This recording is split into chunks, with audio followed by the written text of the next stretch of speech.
Following is a production of DallasCowboys.com and the Dallas Cowboys Football Club. How about them Cowboys? This is Mick Shots. Streaming live on DallasCowboys.com and the official Dallas Cowboys app. Now, here are Bill Jones, Everson Walls, and Mickey Spagnola.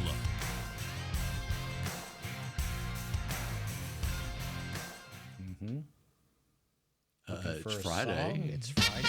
There you go. Yeah. What's going on? You just like me on the read.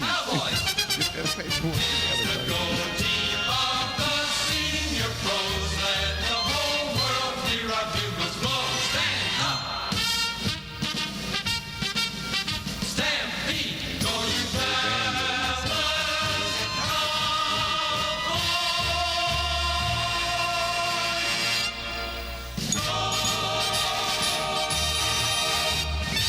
That's the way to kick off a fabulous fight song football state championship Friday. And welcome to a special edition of Mick Shots, special 2 hours early edition of Mick Shots. So you got extra time to listen to it again. That's right. Today. As we get you ready for, wow, what a football weekend this is. They got kick-started last night with the first... Literally. With the first, it got free kick started last night. You got to run that down for me, Bill. With the first fair catch free kick since 1976, a successful one anyway. In high school or in the game last night. Yeah, in the game last night. Yeah, I want to break that down. You're all confused, Mickey. Yeah. I watched like way at the end, so I didn't. You didn't see the halftime free kick. Not. Okay, we'll get to that. And we've got a college football playoff that kicks off tonight. And the state championship weekend continues at AT&T Stadium. We've already had 2 days of it and 2 big days ahead. And so here we go. We're ready for it. And then on Sunday, the senior team plays. That's right, the senior pros. You know what that? By the way, so where I go get my hair cut, they had this old picture of the 1963 All-American team. Wow. So Roger Staubach was on it. Okay. They had Dick Butkus listed as a guard. Really? It had a G at it, right? I don't know if they understood linebacker back then. I thought he was a running Maybe back, it was. too. It was still a little he was a running back too. I don't remember that. Oh, maybe high school. Yeah. This was a college All-American this was team. The college Okay, sorry. In Illinois. Yeah. And so maybe Butkus was so good he was still playing one platoon. Both ways, he was right? still playing one platoon football. Everyone else had gone to 2 platoon. Which reminded me that year, so it would have been the 64. Well, that was the 63 team. Mm-hmm. They were probably still drafting for 64 and 63, I think, because they were doing it in November. Gale Sayers and Dick Butkus for the Bears, by the way. Oh, wow. In 1 year. Which, by the way, speaking of 1 platoon, 2 platoon football, yes.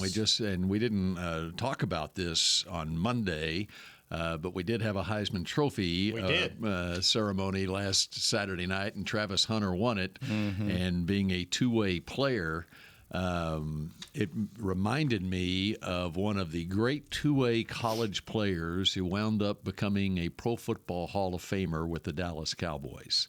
So who would I be talking about if a guy who played both offense ways and defense in college, drafted by the Cowboys, became a Pro Football Hall of Famer with the Cowboys? And I'm talking going way back to the 60s. Mel Renfro. Mel Renfro. That's exactly right. Wow.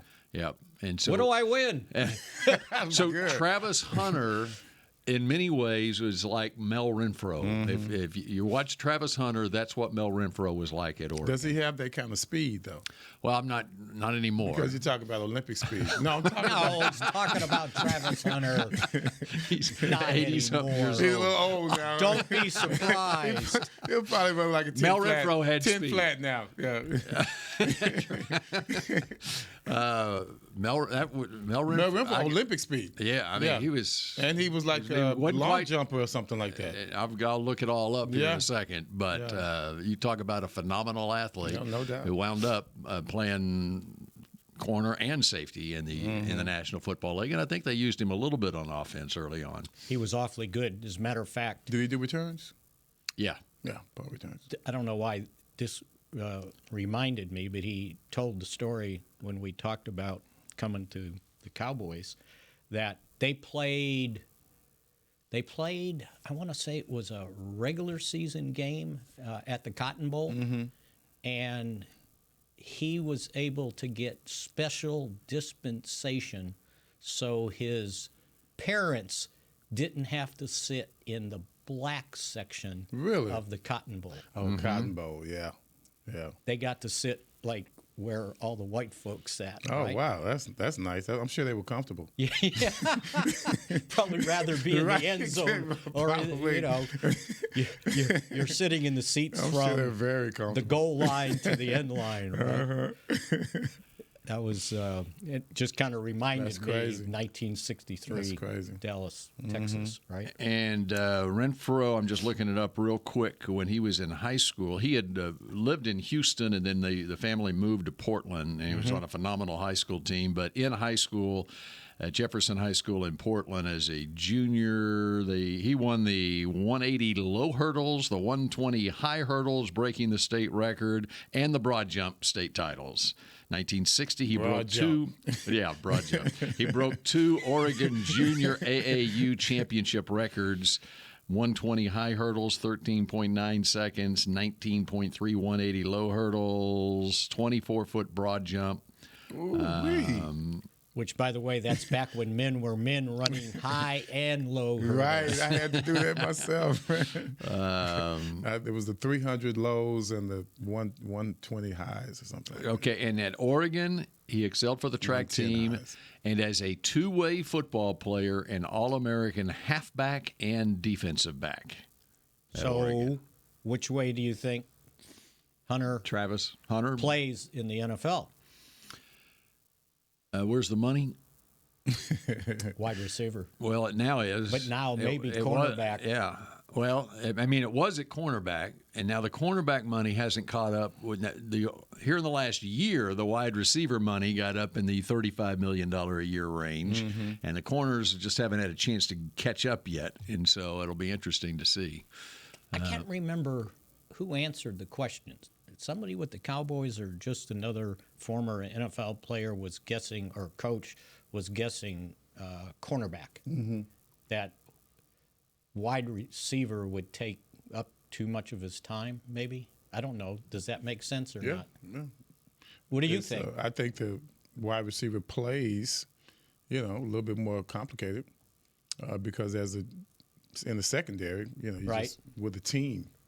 You're in with the team, so it's easy. You don't have to worry about it. He's pretty good. I think initially you go cornerback and then you work him in at wide receiver. Sort of like Dion did. Right. Yeah. That's a lot of plays.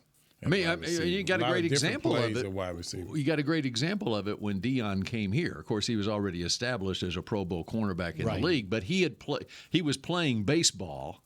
Okay.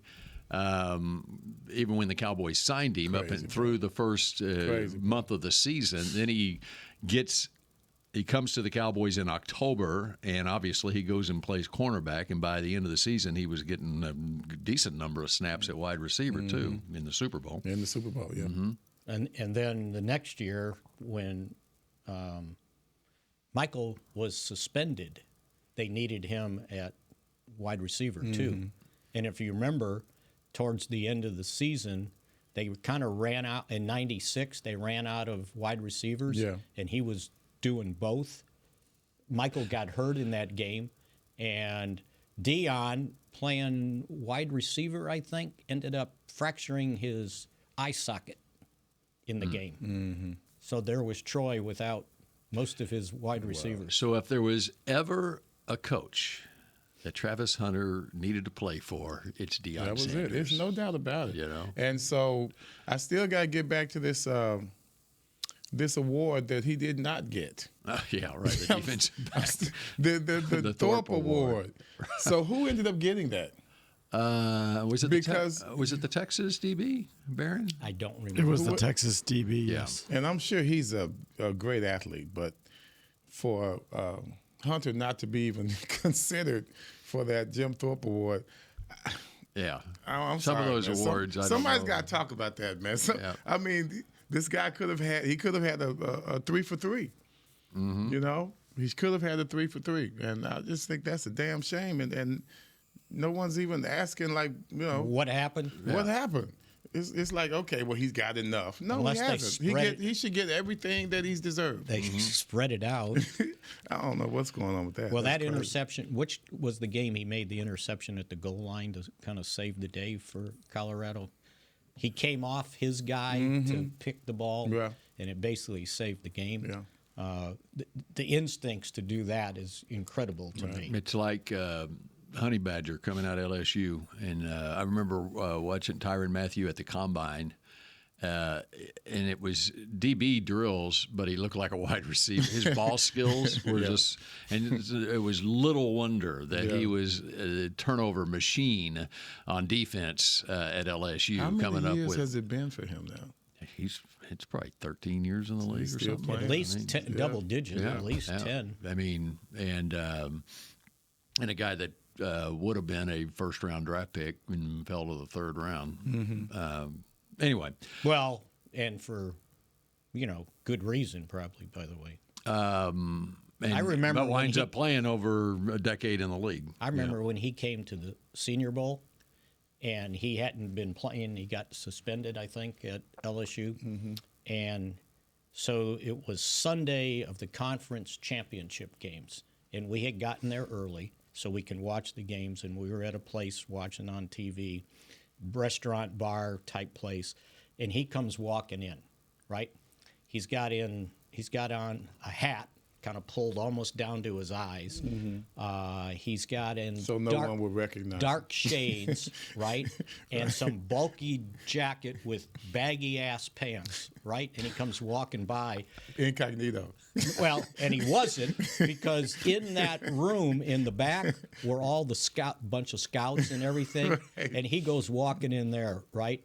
And Alonzo Highsmith was working as Texans, a maybe? scout for maybe, I don't remember Houston? who, somebody, right? He had already played for the Cowboys, so I knew him.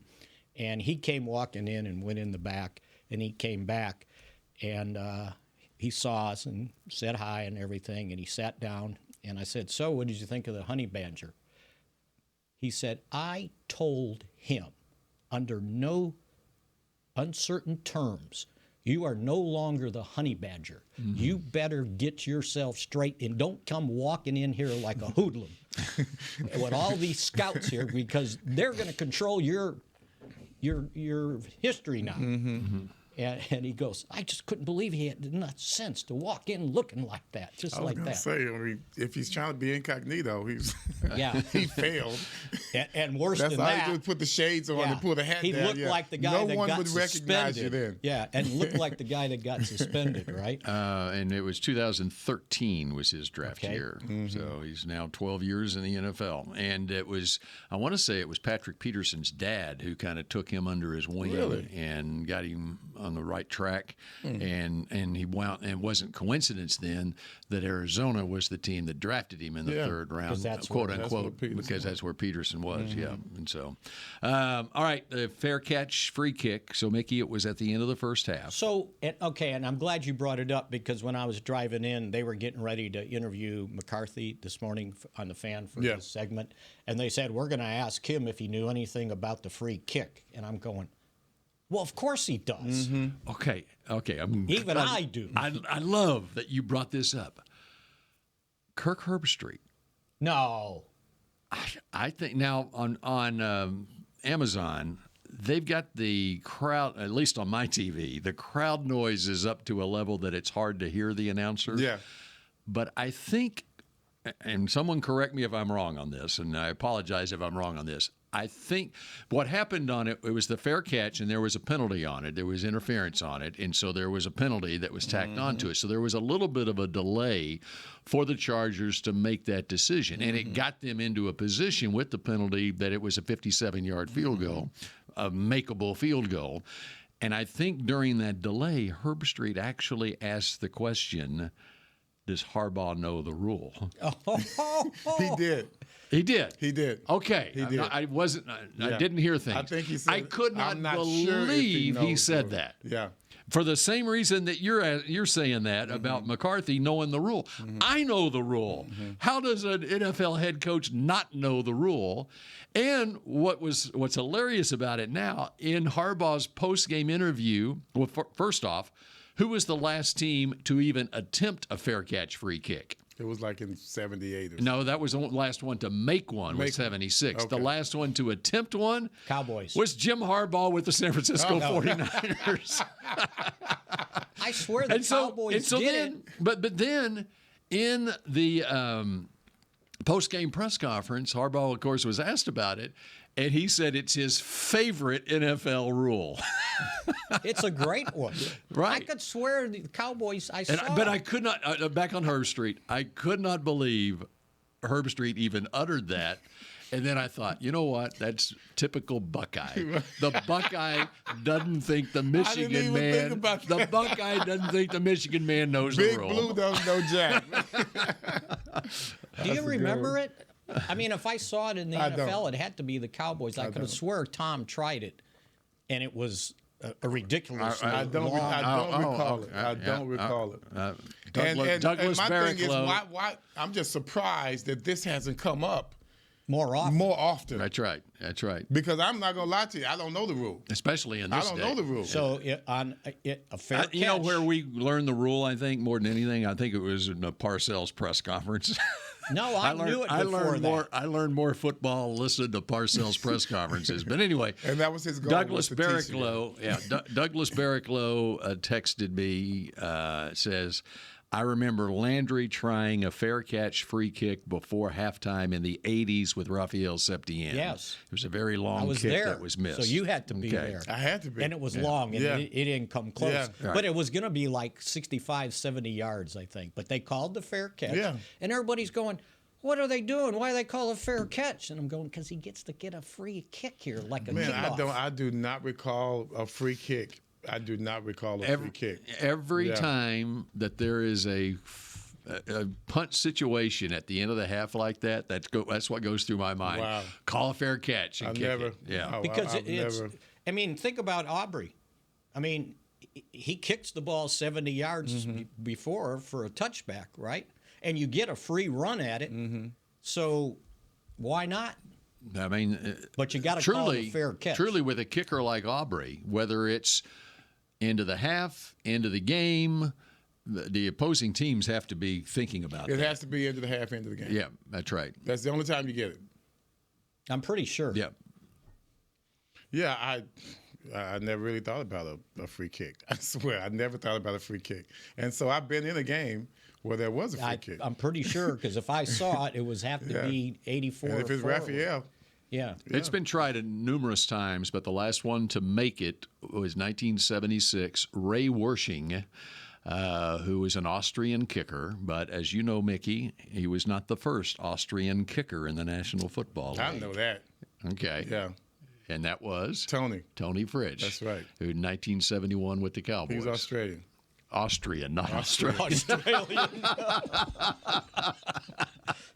I thought he was Australian. See? You didn't even get the right. That's why Everson, I said, you know it, Mickey. Everson doesn't know it because he thinks he's Australian.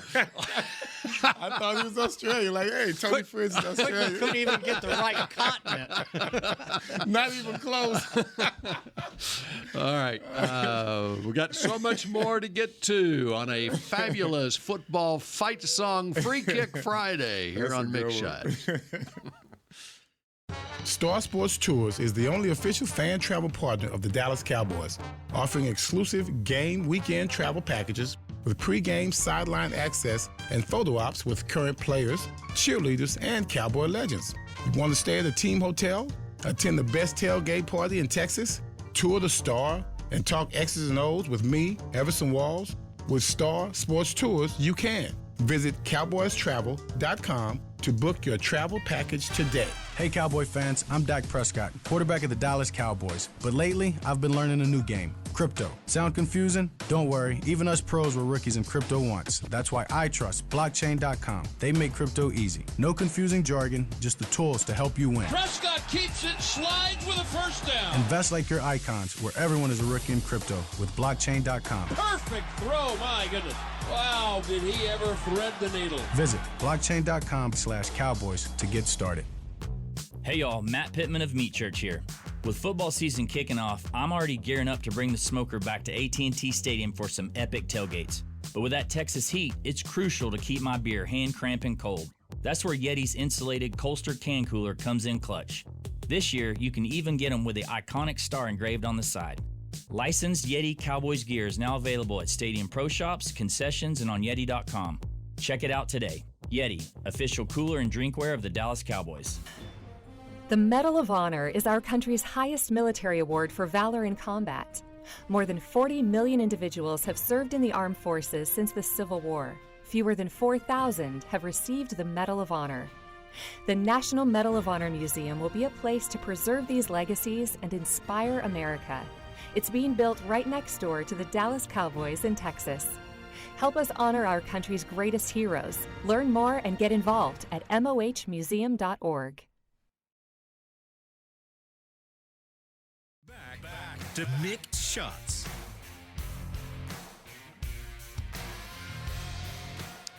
Tis the season for youth football and dance camps presented by Invisalign. Don't miss your chance to learn about the Dallas Cowboys cheerleaders at dance camps on December 27th and former NFL players at football camps on December 23rd and 27th. Celebrate the holidays with the Dallas Cowboys. Register today at dallascowboys.com/camps. Okay, let's clear it up from the last segment. Let's do that. On the free kick, you can do the free kick at any point during the game. It's not just when time has expired at the end of a half or end of a game. Or sort of like the NFL limiting when you can onside kick now, only in the fourth quarter, right? Is it only in the fourth? Right. Yeah. Yeah, on the onside I got a kick. question. Yes. Christopher has a question. If, say Aubrey lines up for a fair catch free kick, and it's like an 80-yarder. Does that count as a field goal, as the longest field goal in NFL history? If it's a free kick, does that make sense? Yes. I know what you mean. Because he could probably make it.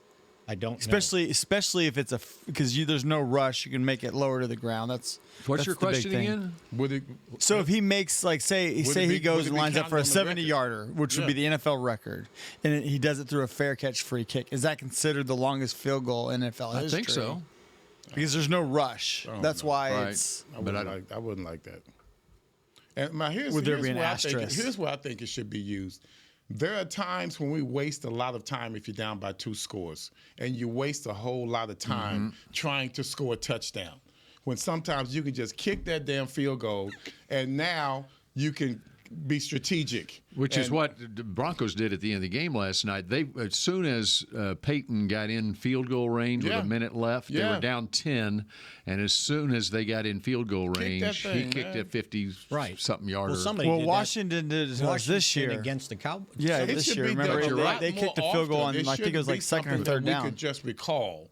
It should be done a lot more often, because there are times when you're wasting all of your timeouts and precious time on trying to get that touchdown. Man, just get the field goal right quick. Okay, now let's do something. Onside kick. Onside, or just even play just defense. You're even saying, how about doing it with 3 minutes left, where you're not in a position where you have to onside kick yet, where you got a team backed up and they're punting out of their own end zone. They get it out to the 50 rather than returning it. Right. Just go ahead and fair catch it. Right there, man. Okay. Get your 3 points. Get your 3. Get it out of the way. Because we always spend this time, and we spend precious time. Next thing, you start off with a minute. Next thing you know, you're down to 20 seconds. and you score a touchdown. I guarantee you there have been times when I've watched my team play and I've thought, let's just fair catch and free kick because we aren't moving the ball on offense at That's all. the point. Keep wasting time trying to get time. And you already know best this chance to because score. we haven't moved it, like you said, In fact, the I entire thought about game. that often this season with my Oklahoma team. But I mean, it could apply to so many different situations. It shouldn't be something that odd. You know, it should be something that's normal. All right. So now moving on. Settled all that. Is there a game on Sunday? There is a game on Sunday. Tampa Bay Buccaneers are coming here, and big game for them. Big game for the Cowboys. Obviously for the Cowboys, right? They can't lose, otherwise they're done. Hopefully it'll be a big game for the Cowboys, and for it to be a big game for the Cowboys, Washington has to lose to Philadelphia Sunday afternoon. Is it a noon or 3? I think it's noon, but I'll check it out. That'd be nice, so we can know something. Boy, that would be a downer to have to go play a game when you know now it doesn't matter. How about 3 games? Every week. Right, that's the way it's going to be. Yeah. And it's our own fault. Yeah. I remember during those 5 and 11 years, Brad and Babe would be lamenting the fact that we got to call 2 games here at the end of the season that don't mean anything. At that time, I was doing Ranger games, and they'd be out of it by August 1st. Try calling 60 games that don't mean anything. Well, that's when Brad turns into a comedian. Yeah, there you go. Yeah. And what I just listened to it for the sarcasm. What do you think's worse? Like losing the last game of the season or the first round of the playoffs and all of a sudden everything comes to a screeching halt, or knowing in mid-December that it's halted? That's the worst. That is, right? Yeah, that is. Because I always thought that, you go 100 miles an hour and then all of a sudden the season stops because you lost that last game. But knowing you had to play it through like 89. Well, that's when you start thinking of, well, I better keep playing because someone might be watching. Yeah. So the incentive is still there, but when you're talking about class of 89, it wasn't a lot of people with That's a lot sort of the exception, right? It was a lot of people with a lot of different options. And a lot of them weren't going to be there anyway. That's my point. Yeah. Where were you looking up? Noon. What time? It is a noon kickoff. Is a noon game? Eagles Commanders at noon on Sunday. So I can watch that before I head. So it's in Washington? It is in Washington. That's right. Landover, Maryland. Their only away game is the Cowboys. I don't think Philly is losing anymore. Well, if they win, they clinch the NFC East. Well, and the other thing is they're now in the hunt for the the bye, first round bye because of the Lions loss. Lions are at 12-2, Eagles are at 12-2, and the Vikings are at 12-2. Right now, the Lions have, if the season were to end right now, the Lions have the tiebreaker and would get the first round bye. But that's also why do they have it against the Eagles? I don't know. I just probably NFC. I bet it's the NFC record, depending on who you. Because that's how the Cowboys, if they tied at 9-8 with everybody except Atlanta, the Cowboys with the Rams, Arizona, and who's the other team that's Seattle. In Seattle, Cowboys would have a better NFC record than all 3 of those teams. The unfortunate thing, it would be more against Atlanta too, but they got beat by Atlanta. How did that happen? Oh yeah, their quarterback got hurt. Number 1. Yeah. Fake punt went awry. Number 2. And then you probably didn't run the ball. Yeah, a lot of 3s and 4s. Got some 3s and 4s. So, and then Tampa Bay. Micah wasn't there. That's right. That was maybe number 1. And then Tampa Bay needs to keep winning because they're only a game ahead of Atlanta for that division title. And Atlanta's already beat them twice, so they can't tie. They need to be a game ahead. But Atlanta's replacing their quarterback. Yes, I know. That's crazy. You I think can't get over that. It's for the best? We're going to find out. That's what I was going to say. We're going to find out. I mean, because this will be that's a bold move by a head coach. Be his first start, right? No matter how badly Cousins was playing. Not only his first horribly. Not only Penix's first start, his first pass will be his 6th pass in the National Football League. Heavy run. Well, that's Bijan. Heavy run. That's what they've been relying on. They're trying to incorporate a little pass game and a little quarterback run game to it too. Like that's maybe there haven't been a lot of scramble drills going on. Oh my God. That's why Kirk Cousins just throws it when he can. That's his only opportunity. He's not going to scramble his way out of it. And who are the Falcons playing? They have. Why am I looking at the? Oh, they're playing the Giants. That's right. They're playing the Giants. That's a noon game that's on a Sunday nice. too. Yeah, that's the reason that's that's another nice reason why they're. Yeah. Okay, so where are you going next on this Tampa Bay preview? How about the updated injury report? Okay, let's do that, and then we will do our picks and more on the game. So the Cowboys now have just 3 guys did not practice, and we knew Trayvon Diggs was one of those. Eric Kendricks still has a calf and some personal reasons, so he went through this last week. He didn't practice, and then I think he practiced on Saturday maybe and ended up playing awfully well. And Vigil, I don't think it's practiced for 2 months. A month, and with a foot, but he has played. So T.J. Bass has moved to limited. Chuma Doga limited. Jordan Lewis limited, and Mozzie Smith went from not practicing to limited. So that's good news. The Bucs have 4 guys that haven't practiced. Their tight end, Cade Otton, safety, Antoine Winfield, left tackle, Wirfs. Tristan Wirfs. You named 3 of their best players. And the other guy was 1, 2, 3. Trey Palmer was ill, their wide receiver. So the one guy that was 2 guys that did not practice on Wednesday. KJ Britt, linebacker, moved to limited, and Mike Evans limited. One more, Sterling Shepard limited. So those guys probably will end up playing. They're just resting. Yeah, that's right. That's right. Yep. Load management. But they do their load management in practice rather than in games, unlike the NBA. Like the Mavericks last night. Did they not play players last night? Irving and Doncic were listed as injuries. Because they weren't playing for the NBA Cup. You know what? That's right. I knew you were going to say that. I knew he was going to say that. 500,000 wasn't on the line, right?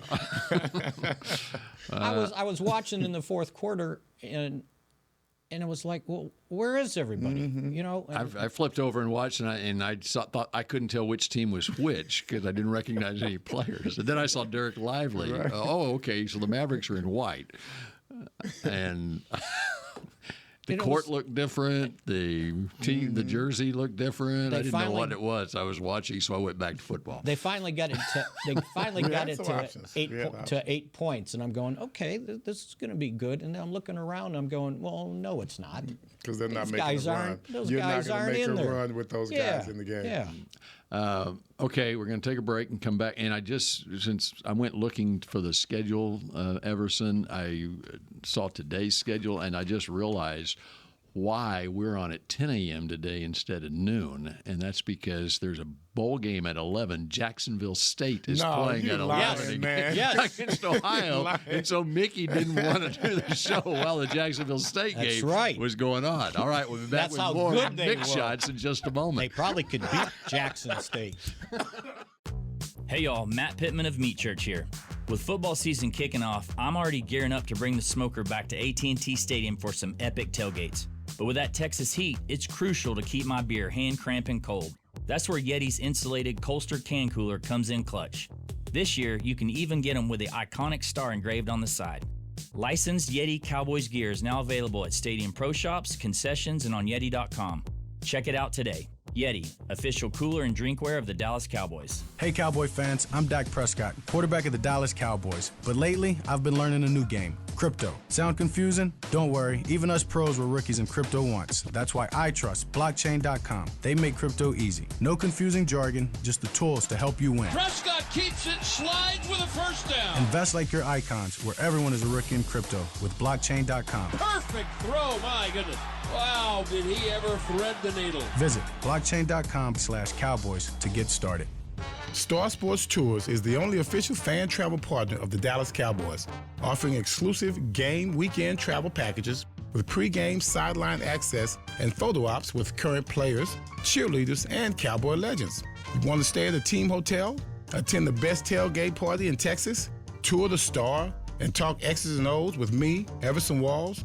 With Star Sports Tours, you can. Visit cowboystravel.com to book your travel package today.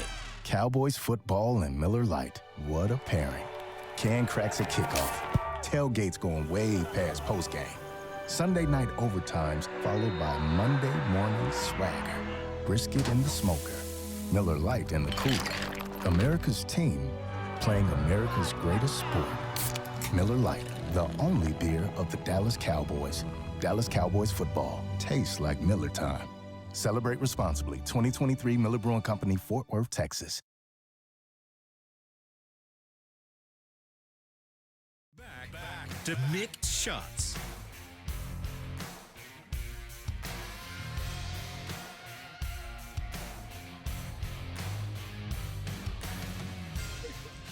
Cowboys Nation, Amanda Foster has been named your 2024 Dallas Cowboys Fan of the Year, presented by Captain Morgan for her dedication to the team and spicing up the game.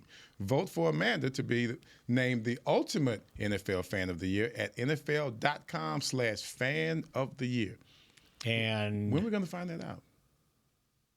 I think they do it before the Super Bowl because that person gets a free trip, whoever wins, I believe. Man, good luck, Amanda. Where are we tomorrow? Kind of cool if she wins. Where are we tomorrow? The Omni. Okay. Mm-hmm. No, I thought it was. It's not on Legacy. Let me see. We're on the air. By the way, we're on the air. First of all, to back you up to the Fan of the Year. All fans of the year for each team do go to the Super Bowl, and they announce the Fan of the Year at NFL Honors. Mm-hmm. But they all get to go. They get to go. They get a free trip to the Super Bowl. Yes. So we're next door tomorrow at 1:15. Okay. Is that what you said? Mm-hmm. Okay. So wait. Okay, so you're doing that at 1:15. Mm-hmm. To 1:05. So that first game's not going to be over with, I bet, by time we. You're talking about the college football playoff, SMU and Penn State. Boy, that's a tough. Boy, it's snowing there too. It's snowing at Notre Dame too, South Bend. But Notre Dame doesn't have 108,000 people. They got touchdown Jesus though. That makes up for 30,000, right? The way Bill said that, it sounded so ominous. It's like they got touchdown Jesus. the big man's watching. Right, the big man. Babe Laufenberg sent me a text last night. He's in Chicago. I heard he went. He sent me a text. He's got an Indiana letter jacket on. And then I woke up this morning and Notre Dame had tweeted out a picture of the stadium, a snow-covered stadium with a snowman. Right in the middle. So I texted him back and said, I hope you got a lot of layers under that Indiana letter jacket. But so the entire Great Lakes area is just all snowed up, right? Mm-hmm. Yep. And so I was thinking, okay, they started this first-round college football playoff at home stadiums on December 19th and 20th or whatever the date is. And I'm like, well, yeah, you deserve that if you're going to start it that late. Yeah. And then, so that I looked, they should have started this like the first weekend in December. And I looked up South Bend. The temperature, today the temperature is up to 35 and snow. Well, 2 weeks ago the high was 29. Right. So it doesn't matter. It didn't make any difference. And South Bend is gets all the backwash from Lake Michigan. Okay. Because we used to get it before Lake Michigan growing up, and then they got it afterwards. So that was always can't believe worse. I spent with two teams. I'm sitting on the Great Lakes. Shit, that's tough, man. Never thought I'd be doing that. So, and then Penn State, it's in the 20s probably tomorrow. Yeah. Okay. So, Everson, is it a home field advantage for teams that are in the northern climes these days? Is it a home field advantage for those players playing in 20 degrees against a team from the south? I agree. Yeah, I do. Okay. Well, did it help you? One thing it didn't. Well, I never. Oh yeah. Well, when I played up in Cleveland or when I played in New York, yes. So you were. Oh, it's cold. Okay. We felt like, and the crowd too seemed to get more involved in the game.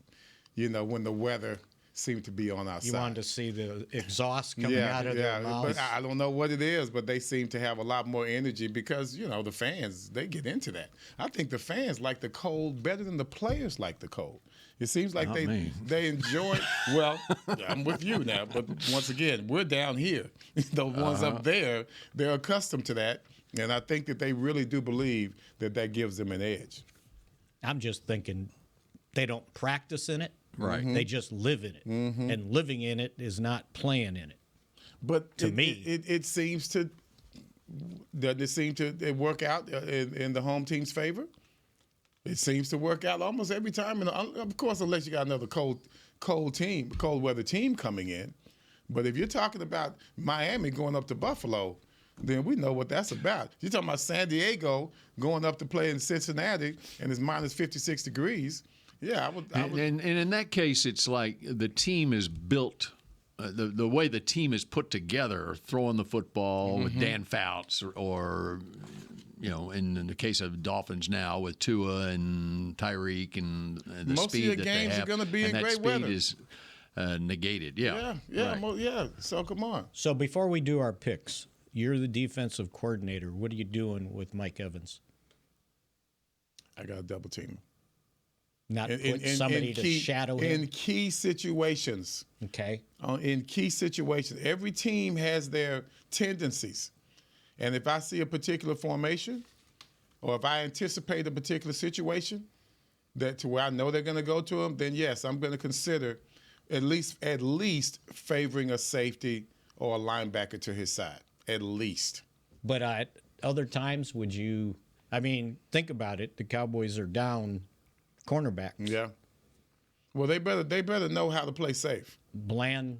Just the way we played against, I can't remember the team that we just ended up playing against. And they were throwing all of the sideline routes. They were throwing all the out routes. You have to minimize the damage, Spags. You got to minimize the damage. If you know that your cornerback is someone that's coming off a practice field going against this guy, future Hall of Famer. Then he's got to back off. He's got to back off. Well, I mean, if you feel like you can get up in his grill, but here's what you have to do. Regardless of what your technique is, your mindset has to be there are certain plays I can't give up and certain ones that I have to give up. So if you're looking at those out routes, you got to give up the outside routes. And I don't mean the outside routes all the way down the field. I'm not talking about going on a 9 route. That's outside as well. I'm talking about keeping everything to a minimum so that we can live to play another down. Okay. You have to do that with because if you saw the game, the one we just lost with the punt we were just talking about, and Cincinnati. You realize how many deep sidelines we gave up, but we stayed in the game. We were still in the game. We still didn't give up a bunch of touchdowns. We kept it to the deep outs. Anything that tried to come inside, we were strong inside. Just the way we always played it with the flex. You have to do that while you're concentrating on playing the run. You can't do both simultaneously well, especially with this so do you think when I watch Tampa Bay play and I see Evans uncovered, blown coverages? Yeah. I mean, I've never seen a guy that's so good, so wide open. Well, I mean, when you look at us, we tend to have some blown coverages as well. But these were for touchdowns. Yeah. And, well, we did too for touchdowns. I saw it. So my point is we have to make sure, first of all, we can't have him wide open all over the place, but we have to make sure that we stay within the scheme of the defense. Don't get greedy. If you can make a play, of course the play is there to be made. There's a fine line between playing safely and not playing well at all. There's a fine line between that. You got. So I shouldn't pick DaRon Bland for my pick to click. No, DaRon Bland is the man. Okay. I'm talking about these other cornerbacks. Well, he's got to go find him, I think. Do you think? Well, we're not sure necessarily if he's going to be traveling with them or not. I know. Because they do have a couple of other decent wide receivers. Yes, they do. Because I saw. So if you think about it, when the Cowboys played that NFC title game against San Francisco, the 94s, they were going to put double on Michael Irvin and let Dion take out Taylor. No, Jared. no. On the Cowboys, Dion was with San Francisco. Okay. He's taken off Elvin Harper. Okay. And then the second half started, and that wasn't working. So they put Dion on Michael, and that didn't work either. Right. But that's the way they got a break on. That's where I saw. There's two ways to do it. Are you doubling the best guy and then singling, take that guy out with somebody else? Right. Be interesting to see how they treat that. Okay, y'all ready for your picks? Okay, Everson, you're up first. Well, I'd like to know what we need to do before I tell you what we're gonna do. Okay. Well, and what we need to do, I think we need to stop the run. I think that's going to be our number one goal. That's what's made us, I think, a better defense in the last, I'd say, 4 or 5 games, is the fact that we have concentrated on the run, and I think we have sacrificed the pass just a bit. So I'm still going with my linebackers, one of my linebackers as our, you know what, I'm not going linebacker. Since we talked about him so much. Don't take my guy. Osa. I'm taking Osa. I'm taking with at least, I'd say at least 3 quarterback hits. Okay. I want him to get a sack. God, it'd be nice if he got a fumble recovery, but I'm not doing all of that. So I'm looking for us to play the run very well. We're going to give up some on the pass. We're going to give up some scores, but I still look at us winning. It's going to be a tight game, guys. 28-24. Thought he almost Cowboys win. Almost doubled 28-24. 28-24 and Osa. Osa with a sack, and I want at least 3 quarterback hits. Because I tell you, I'm actually going to write these down for a change. Baker Mayfield, when you flush him out of that pocket, it's feast or famine. He'll take some chances. Okay. Mickey, what do you got? So I got to get off of Osa now? You don't have to. That was going to be my pick. I'm taking Osa. Okay. And I just wrote it down before you even said it. 27-24. Oh, wow. Okay. How about that? All right. Great minds. Now, what's yours saying? Well, first off, and I was going to say, and the winning field goal is Brandon Arbery from 70 yards. There you go on the free kick. On the free kick. Okay, I got nothing now. That was mine. I figured that. Rafael Septien, by the way, narrowly missed a rare free kick from 53 yards away with 22 seconds left, giving the Houston Oilers a 17-14 victory over the Dallas Cowboys Saturday night at Irving, Texas. This was the final preseason game of 1986. See there? So there it was. That's it was a preseason game in 1986. Who found that? I looked it up. No, who found it? Who found it? It's a LA Times story. I Googled it. Okay. And it's in the LA Times archive from 1986. Danny White drove Dallas toward a potential winning touchdown before fumbling a snap from center that was recovered by Houston, and then they punted the ball back with 22 seconds left. Danny White was still in the game, and it wasn't the 4th preseason game. It was the 5th preseason game of 1986. Because they played the All-American or the Hall of Fame game? No, in London. Oh, in 1986, that's right. They were calling it the American Bowl. American Bowl game. Yeah, yes. in London, that's right. Anyway, what was the Cowboys' record that preseason? That preseason? Yep. 5 games. 5 games. 2-3. 1-4. 0-5. Which goes to show it doesn't mean anything because you started off 6-2. Well, yeah, but we sucked. We eventually sucked with the number 1 offense in the league. Mm-hmm. So I'm going with Baker Mayfield, as you've alluded to, has a propensity to, and especially coming off a 4-touchdown game with no picks. He's feeling good about himself. Yeah, but he's due to throw in a couple more picks. That's right. And it's Deron Bland is going to have at least 1 pick, and I'm thinking probably 2 picks in this game. That'd be so nice. Okay. It's going to go right down to the wire, and the Buccaneers are going to be forced to punt from deep in their own end of the field. And fair catch, even though Cavante wants to return it. He will return it. I'm sorry. Even though he wants to return it, they're going to Fossil is going to figure out a way to convince him to fair catch it. He's going to show him this video of what happened in the Charger game on Thursday night. And I don't think he's it will built be like that. Brandon Aubrey. I don't think he's built like that. You said 70-yard? Yeah. Okay, I'll go 71-yard. Yeah. A free kick, he can free do that. kick. Yeah. To win the game 27-24. Man, that would so be you so I got cool. 27-24, you got 27-24, you got 28-24. 28-24. So there you go. That's what's going to happen. to wrap up a sensational football weekend. So it wouldn't have worked in the Cincinnati game if they didn't block the punt because he's probably catching it at the 20-yard line. Mm-hmm. That's true. So that's asking. Yeah. He can kick it 80 with a running start, but maybe not accurate. Okay, real quick before we go, Notre Dame, Indiana, who wins? Indy. Tonight. You got Indiana? Indy, man. I love their running game. Indiana wins on the road. I can't pull for Notre Dame. SMU, Penn State. Oh. My heart says SMU.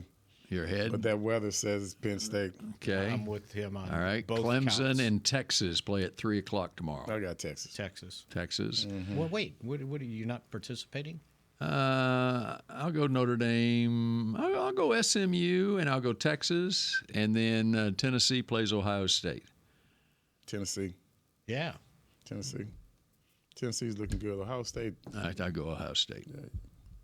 Okay. In the big house. And then Couldn't we forget Oregon. Oh no, they got buys. Okay, Oregon. so that's and then finally, South Oak Cliff, Highland Park, South Lake Carroll, and Salina, North Crowley. Oh, North. Okay, Crowley. these are just the 5A and 6A. How many state champions come out of here? 4. All 4. Mm-hmm. Let's go. All right, That's what we do. We'll do it. All right, all 4. This is Dallas. That's right. All right, North very good. Texas, you notice baby. I'm checking you out. my Carroll Dragon. I'm checking you okay, out. that's where I'm going to be tomorrow Are you afternoon going? at 3 o'clock. Oh yeah. You don't have to work. You know what? What I did to help get that coach hired at age 29, by golly, I'm going to be there if he wins the state championship. You're going to be on the sideline. We need to look for you. As the mayor of South Lake. That's Now, by the way, are those games on? Is somebody broadcasting? They're on FanDuel. What does that mean? Which used to be Bally Sports. okay. Oh, So the same But channel. okay, the difference is now if you got Bally Sports on DirecTV, then you have access to it or whatever. If not, which I don't, you can pay $20 for the stream. That's not and bad. it's a monthly deal. That's cheaper than paying 20 to go and 25 to park. Right. So it's $20, and it's a month-to-month deal where you can cancel it. Cancel it. Yeah. In January. No, that's nice. Because all that FanDuel has now is at least on. I went to look it up. They have high school football playoff, state championship games, and they got WNBA. That's all. So when the WNBA season, Mickey, starts, you can. I like the WNBA. Well, that's what I'm saying. You can wait until their season starts, and then you can subscribe again. Yeah. All right, that does it. Have a great football weekend, and we'll be back to talk about all the winners, including the Cowboys, on Monday at noon. Go Cowboys. This has been a production of DallasCowboys.com and the Dallas Cowboys Football Club. How about this, Cowboys? Yeah!